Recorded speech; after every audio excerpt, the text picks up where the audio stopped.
এখন রয়েছে পাকুয়া গোবরাগুড়ি পঞ্চায়েত মহাশ্মশানে। আর কবে থেকে এবার শুরু হচ্ছে মেলা আর কদিনই বা থাকছে সম্পূর্ণ বলবো তোমাদেরকে ভিডিওর মাধ্যমে। তো ফুল ভিডিও স্কিপ না করে আজ পর্যন্ত দেখো। আমরা সকলে কিন্তু অপেক্ষা করি এক বছর এই মেলার জন্য, আর তার অবসান কিন্তু আর মাত্র কিছুদিন পরে ঘটতে চলেছে। তো কতদূর কাজ এগিয়েছে চলো তোমরা একটু দেখাই। ঠাকুরের কাজও কিন্তু বেশ 70% কাজ কমপ্লিট হয়ে গেছে। আর এই বছরই তোমরা কিন্তু গোবরাগুড়ি পঞ্চায়েত মহাশ্মশানে ঢোকার প্রথমে কিন্তু দর্শন করতে হবে নতুন একটি রূপে চৈতন্য মহাপ্রভুর বিগ্রহ। তাই আমরা 4-5টা করে ভিডিও করছিলাম, আর হঠাৎ করে চোখে পড়লো কোনো এক গ্রামবাসী গৃহলোক থেকে পরলোকে গমন করেছে, সেই কারণে পাকুয়াহাট গোবরাগুড়ি পঞ্চায়েত মহাশ্মশানে তাকে সৎকার করার জন্য নিয়ে আসা হচ্ছিল।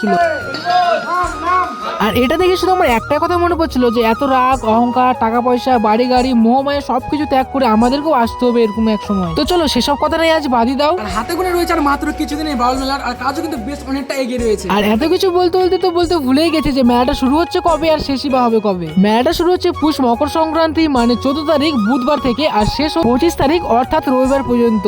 অনেকটাই প্রস্তুতি হয়ে গেছে, বেশ অনেক কিন্তু মেলা বসে গেছে চারিপাশে।